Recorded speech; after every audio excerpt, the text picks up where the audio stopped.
todo va a estar bien. En mi casa, en el auto, de camino a donde sea, entre todo lo que hay que hacer. Ya por nada me preocupo y me siento bien seguro, porque cada día lo comienzo aquí en Ruta. En Ruta. En Ruta.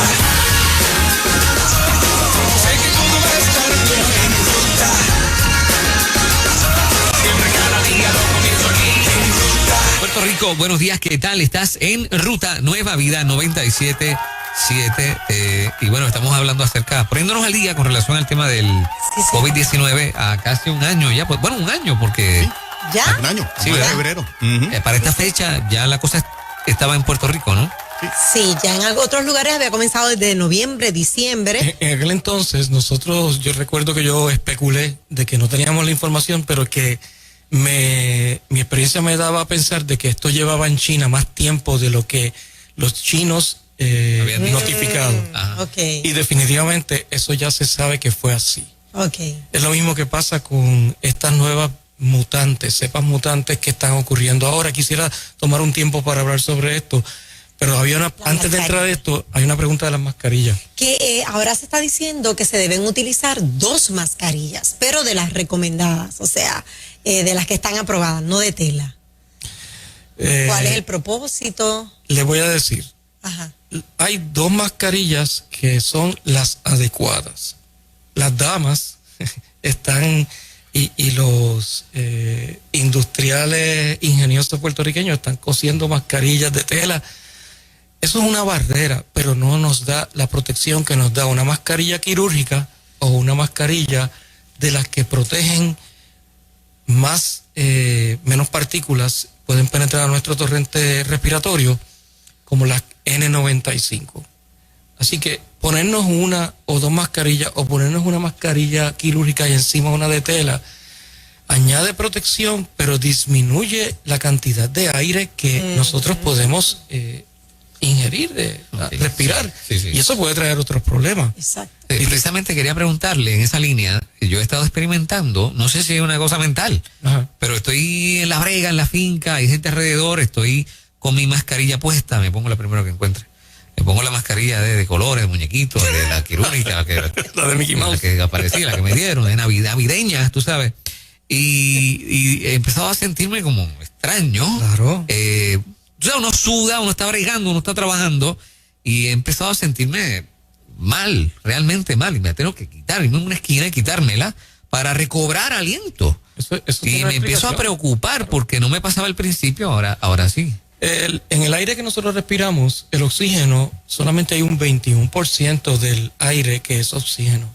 Así que si tú limitas la cantidad de aire, empiezas a tener lo que se llama un rebreathing. Tú vas a estar respirando el mismo aire que exhalaste. Ajá.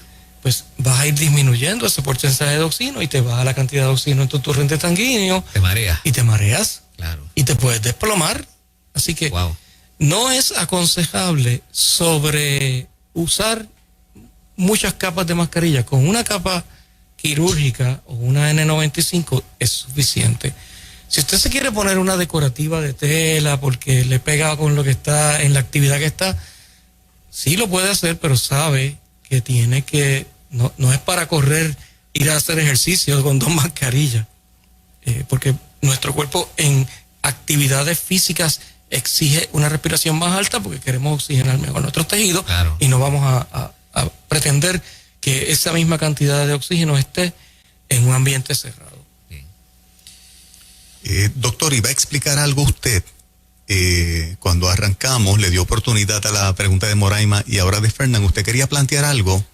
Para entonces yo ir a una parte e indagar un poquito más en algo para beneficio de los oyentes. Una de las cosas bien positivas que tenemos es el surgimiento de las vacunas. Yo como infectólogo y como médico soy un fiel creyente de que una de las cosas que ha hecho la diferencia en la salud de la humanidad a través de la historia son las vacunas. Cojamos, por ejemplo, cuando nosotros no habíamos nacido, había una epidemia de polio. Y el polio, si no te mataba, te dejaba con parálisis, te dejaba con una serie de cosas. Viruela. varicela, todo este tipo de enfermedades. Sarampión. Sí. Todo este tipo de enfermedades tienen una carga en su curso natural que las vacunas han venido a modificar y en muchos casos han sido erradicados. Ejemplo, la viruela. ¿Qué sucede? Con esta información que nosotros hemos sido invadidos por todos los medios, el internet, etcétera, mucha gente recibe información aparentemente fiel, con base científica, que desestiman el deseo de que la población se vacune. Las vacunas, encima de todo esto que se están usando para COVID, tienen una tecnología nueva que cuando la gente vio esto nuevo, sumaron lo que estaban recibiendo información falsa con algo nuevo, algo que lo sacaron muy rápido. Yo no quiero ser conejillo de India, yo no me quiero vacunar. Las vacunas que estamos utilizando en Puerto Rico ahora, que son la de Moderna y la de Pfizer Genentech, son vacunas con una tecnología que se usa un RNA mensajero. El RNA mensajero, si lo podemos poner en palabras sencillas, es una carta. Moraima, usted le escribe una carta, si no tuviéramos internet, a su hijo en Italia. Y le dice: hijo, quiero que tú este conocimiento de que las ensaladas están viniendo contaminadas con esta bacteria, toma estas precauciones. Su hijo lee la información, la procesa y la ejecuta. Eso es lo mismo que es el messenger RNA. Sacaron información del virus y codificaron y lo pusieron ahí para que lleve ese mensaje a la célula humana. La célula humana recibe ese mensaje y lo procesa y fabrica anticuerpos en contra de la proteína de espigas o la corona que tiene el virus. Eso es todo lo que parece. El DNA no se modifica, no le estamos insertando un chip para marcar, para saber dónde está esa persona 24 horas. Ese tipo de información creó tanta ansiedad al principio. Es una vacuna que tampoco surgió tan rápido, porque este es el COVID-19, pero es el coronavirus 2. Aquí hubo un SARS, es un SARS-2. Okay. Hubo un SARS-1, del cual la comunidad científica sacó mucha información, y con esa información y los adelantos que hay ahora, pues se pudo diseñar esto en nada, además de que había una urgencia de sacar cosas que fueran prácticas. Así que la vacuna es segura, es efectiva en un 94-95%. No, y quiero enfatizar esto y definirlo. La vacuna evita que el que está vacunado se enferme, pero no evita que se infecte. Esto es algo que quiero que quede meridianamente claro. Una persona vacunada va a estar en su prime inmunológico fabricando anticuerpos en contra de estas espigas proteicas. Pero eso no le va a poner un escudo a su alrededor de que si Fernán está contagiado y yo voy a su finca Be Happy y tenemos esta conversación a un distanciamiento físico menos de cierta distancia, Fernán me pueda transmitir a mí, que estoy completamente vacunado, el virus. Y el virus va a hacer lo que siempre hace: se adhiere a nuestras vías respiratorias. Inmediatamente los anticuerpos que yo tengo estimulados por la vacuna van a reaccionar contra ese virus que penetra y no me va a enfermar a mí. Pero yo estoy infeccioso a pesar de que estoy vacunado. Y yo, por un periodo de tiempo, volvemos ahorita a la situación de cuánto tiempo el virus puede estar patente, por un periodo de tiempo puedo ir a mi casa, a mi entorno familiar y transmitir ese virus. Así que por eso es que es bien importante entender que esta vacuna tiene 2 dosis. La primera, a los 10 días tenemos como un 35 o un 45% de protección. La segunda es un refuerzo, y a las 2 semanas de ese refuerzo tenemos el máximo que confiere la vacuna, que es un 95%. Hay un 5% que no va a llegar a esos niveles. Pero yo prefiero, si estoy en un desierto, tener una cantimplorita de agua a no tener agua. Alguna protección es mejor que cero protección. Doctor, en la línea que ahora la vacuna ha traído precisamente tanta esperanza para tanta gente, el gobernador Pedro Pierluisi va en una línea desde el momento en que fue electo y ahora que está en funciones de abrir el país, flexibilizar las órdenes ejecutivas, ¿verdad? Para algunas industrias se ha comentado ya que los restaurantes podrían ser uno de los beneficiados que permitan un poquito más de cupo, porque esta industria ha sido fuertemente atacada, pero la bandera principal ha sido la educación. Abrir las aulas escolares a nivel presencial desde marzo. Estoy escuchando muchas voces que continúan con la línea del miedo y de la precaución, diciendo, por favor, dejémoslo para agosto, que no es nada nuevo que yo no haya escuchado desde el año pasado. Yo personalmente he dicho en varias ocasiones que apoyo la línea del gobernador porque creo que el COVID llegó, lo vamos a tener por bastante tiempo y todo tiene que regresar y la vida continúa con las debidas precauciones. Me gusta fomentar la esperanza y fomentar, ¿verdad?, el que la gente no tenga miedo y por eso estoy en la línea con el gobernador. Con lo que sabemos del COVID, como hemos llegado hasta aquí, ¿está de acuerdo en que la bandera del miedo, sin perder las precauciones, los cuidados, etcétera, podamos esconderla un poquito y que en efecto haya clases presenciales, por ejemplo, que es un tema tan medular para el país? Sí, tenemos que basar nuestras decisiones en datos científicos. Así que yo estoy de acuerdo con el señor gobernador. No quiere decir, ese es su plan, no quiere decir que se va a ejecutar porque depende de que se den una serie de circunstancias. Por ejemplo, hay que vacunar a los maestros. Hay que vacunar a los maestros para proteger a los niños y para protegerse de los niños. Recuerdo que yo hice un comentario aquí en mi otra entrevista de que los niños cuando van a la escuela, en la escuela están en contacto con otros niños. Va a ser bien interesante manejar a los niños en edades bien primarias, de que se mantengan con la mascarilla, de que mantengan en distanciamiento físico, porque no podemos abandonar esas precauciones en lo que la población pediátrica también se puede vacunar. Ahora en abril empieza un deployment para edades pediátricas, pero por razones obvias, este tipo de información que se generó en los estudios de vacunas no incluían poblaciones susceptibles como los menores o las mujeres embarazadas. Pero definitivamente nosotros no podemos hacer como el avestruz, meter la cabeza debajo de la tierra y ahí estamos protegidos y no sabemos lo que pasa afuera. No, nosotros tenemos que adaptar nuestra vida a la situación que tenemos ahora para volver otra vez eventualmente a normalizar nuestra vida. Yo llevo muchos años como infectólogo. Vi mucho paciente infeccioso con SIDA, con tuberculosis.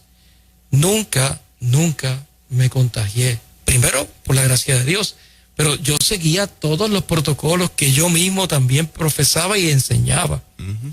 Y eso, ahora, yo he tratado de reintegrarme a mi vida normal, pero guardando las precauciones. Y no me he contagiado, gracias a Dios. Y si la población general siguiera las recomendaciones del lavado de manos, del uso de mascarillas, nosotros tendríamos un número todavía más bajito de contagios. Pero doctor, si a un año, cuando se esperaba que a esta fecha hubieran 50 y pico de mil muertos, no llega a 1000, realmente estamos hablando de un proceso exitoso, ¿no? Es un magnífico punto, Fernán, tú tienes toda la razón.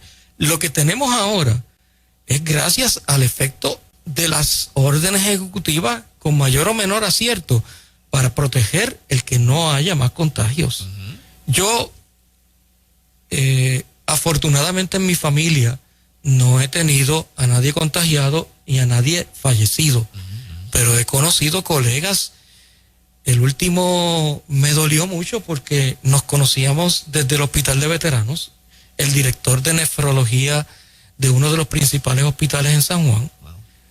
Y estuvo 34, 36 días en intensivo y desafortunadamente falleció por COVID, que debe haberlo contagiado viendo pacientes. Y esas cosas, yo quiero que ustedes entiendan que la finalidad de la medicina es evitar que la gente se enferme. No es como antes, cuando salió la medicina en sus orígenes, era tratar a la gente enferma. Nosotros todavía tratamos a la gente enferma, pero la finalidad de la medicina debe ser medicina preventiva, no reactiva. Disculpa. Doctor, el tiempo nos corre, me falta un solo planteamiento. A un año del COVID, ¿verdad? De las 1000 cosas que podemos hablar, pero el tiempo es breve. A un año del COVID, yo creo que la clase médica ya está de acuerdo en que la primera etapa del contagio con síntomas es la clave de cómo se puede combatir antes de que se convierta en un problema donde las vías respiratorias y los pulmones están ya seriamente afectados. Si la clase médica está de acuerdo en que esa primera etapa de contagio con síntomas es la clave para atacar, y ya los médicos tienen opciones de tratamiento para eso, ¿por qué no se le ha comunicado a la población que eso va en la línea de crear calma, esperanza y verdad, saber que si un miembro de nuestra familia o nosotros en algún momento nos contaminamos, tenemos ya unas alternativas que nos permiten, ¿verdad?, aumentar esa tremenda probabilidad de superar el COVID? La infección por el COVID es una infección que tiene a grandes rasgos 2 etapas, o hasta 3. Tengo una gráfica que la muestra, pero en realidad no sé si podamos verla. Pero si se fijan, la primera etapa es la etapa en donde el virus entra y se empieza a multiplicar. En ese momento, nuestro sistema inmune, sin vacuna, va a tratar de combatir a este agente que es extraño al cuerpo. Hay medicinas que se tienen que usar en COVID, pero no se pueden usar en esa primera etapa. Por ejemplo, los agentes antiinflamatorios esteroidales, la prednisona, la dexametasona. ¿Por qué? Porque tienen un efecto inmunosupresor. Si yo en la etapa que tengo el virus entrando a mi cuerpo y multiplicándose bajo mis propias defensas, estoy poniéndole la mesa servida al virus. Así que eso no quiere decir que los esteroides no estén indicados, porque después de esa primera etapa, que es la etapa de la multiplicación viral, viene una etapa en donde empieza a ocurrir un poco de daño a nivel pulmonar y lo podemos detectar. Empieza a bajar la oxigenación, la persona empieza a perder el olfato, el sabor. En ese momento es importante evaluar al paciente. Pero volviendo a tu pregunta, en esa primera etapa nosotros tenemos un armamentario de medicamentos, muchos de ellos hasta over the counter, que se pueden utilizar y que yo no tengo duda de que los médicos están utilizándolo a nivel mundial. Yo creo que para mucha gente es la primera vez que escuchan algo de un profesional de la salud, lo que usted acaba de decir. Un armamento. Yo nunca lo he escuchado. Sí. Y algunos de ellos over the counter. Les voy a preguntar. Esa es la línea de esta emisora. ¿Qué ustedes hacen cuando ustedes les da gripe, catarro, como lo conocemos buscar aquí? Un antiviral. Vitamina C. Y hay veces que te da un poco de fiebre y tomas un antipirético, que puede ser acetaminofén, que puede ser un Advil, pero hay un montón de cosas que uno toma y muchas veces previenen el que una persona que está contagiada pueda toser, entrar en estos ataques de tos incontrolables. Y si ustedes estuvieran aquí tosiendo, yo estaría con mi mascarilla puesta. Pero en realidad hay una serie de medicamentos que pueden aminorar los síntomas y muchos de ellos están over the counter sin receta. Lo más importante es comunicarse con su médico, mantener esa comunicación para recibir apoyo, instrucciones. Y hoy día, si algo puede decirse que ha sido positivo, es el desarrollo de la telemedicina, en donde a nosotros los médicos nos ha permitido, y a los pacientes también, poder tener un contacto y yo enviarle una orden médica, retratársela y enviársela por el celular. Todo ese tipo de cosas son cosas que facilitan. Pero definitivamente, Juan Carlos, en esa primera etapa hay una serie de medicamentos que uno puede utilizar para aminorar los síntomas. Y luego de que esos síntomas se controlan, uno tiene que velar con laboratorios, con medidas de oxigenación en el dedito, que eso lo venden ahora hasta un día de esto lo voy a ver en una luz. Sí, pero donde quiera lo venden, es cierto. En un semáforo. Pero doctor, ¿por qué toda esta información o sea, el gobierno y el Departamento de Salud Esto no está en ningún, que yo sepa, ¿no? No está en ningún lugar donde la gente pueda verlo accesible. O sea, es una buena sugerencia. Todos los días se sabe cuántos contagios más. Y yo me comprometo con ustedes a que le voy a dar forma a esto con el nuevo secretario de Salud. Súper. Pero en realidad, para eso estoy aquí. Sí.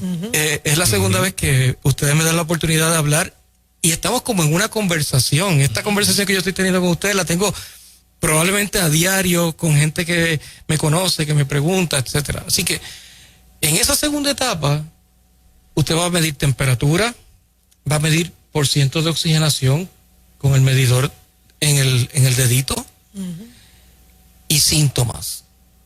Si la persona le baja el % de oxigenación por debajo del 94%, que el 94% para arriba a aire ambiente es normal.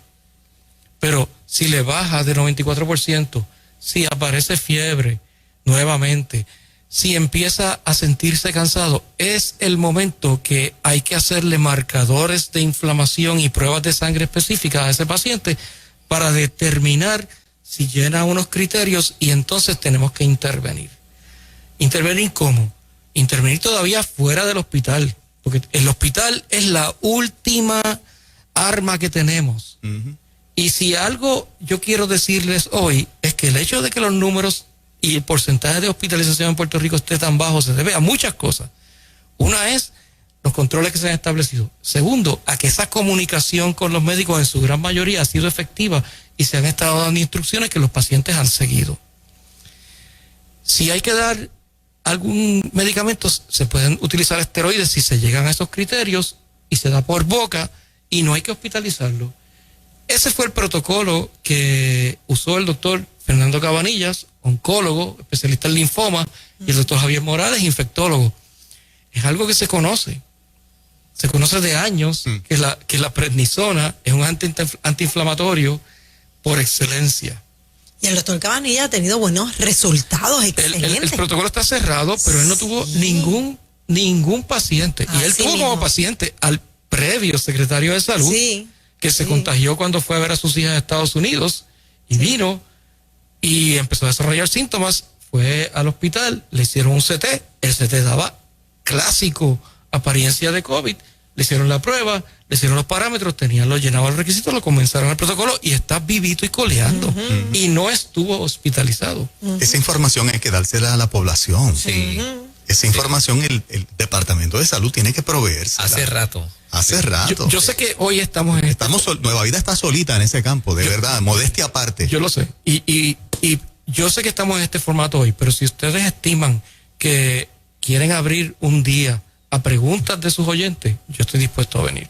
Yo no sé todas las contestaciones, pero yo voy a dar el máximo para tratar de aclararle a la población que esto no es algo negativo. Y para terminar, sé que el tiempo se acaba.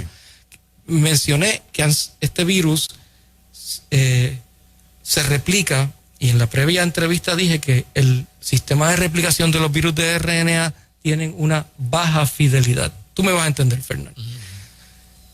Todos recuerdan los discos de pasta que decían High Fidelity. Eso es así. ¿Qué quería decir eso? Que usted ponía el disco nuevecito en un buen equipo y era como estar frente a la orquesta. La fidelidad del disco era casi 100% estar escuchando al artista. Los virus de RNA, cuando se replican, tienen una baja fidelidad. ¿Qué quiere decir esto? Que las cepas que salen de esa cepa que infectó originalmente, en su gran mayoría tienen alguna mutación y esa mutación los hace diferentes de la cepa original. ¿Más débil? Hay que analizarlos. Y ahí voy a tu pregunta. Nosotros tenemos ahora mismo descritas 3 variantes que nos preocuparon al principio porque no teníamos tanta información. Una es la que salió en el Reino Unido, que es B.1.1.7. La vacuna nos protege, no en un 100%, pero sí nos protege hasta en un 65-66% de esa variante. Hasta ahora no se ha detectado que esa cepa que se contagia más fácilmente que la cepa padre o madre de la cual surgió, cause más mortalidad. Así que se contagia más fácil, pero no es tan mortal como la original. Tenemos una cepa en África del Sur, la B1.351, también tiene cierto grado de efectividad las vacunas que estamos teniendo hasta ahora.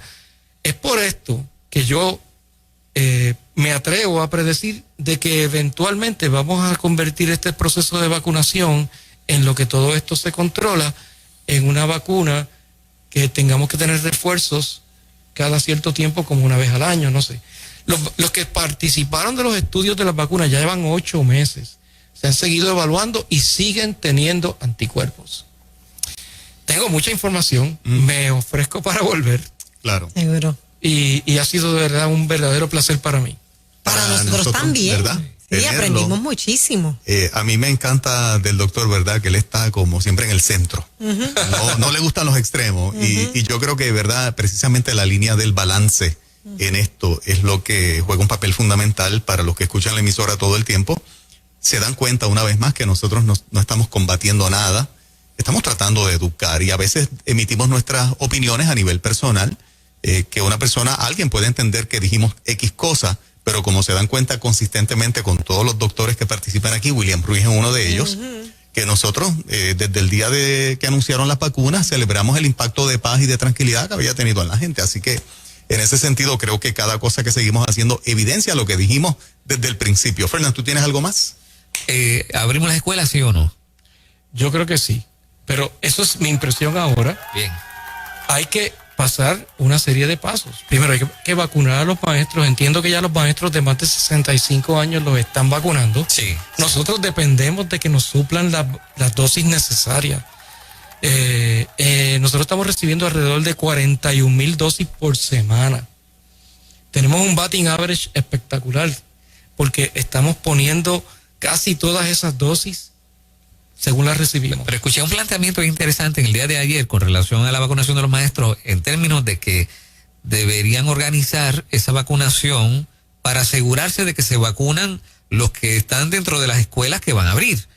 Las dos dosis, las dos. Porque si no, entonces se van a empezar a vacunar maestros que no van a empezar a trabajar inmediatamente y ni hablar de una lista de maestros que ya están fallecidos y que probablemente están en esas listas, ¿verdad? Correcto.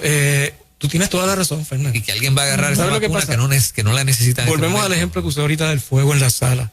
Nosotros estamos todavía actuando en una forma reactiva.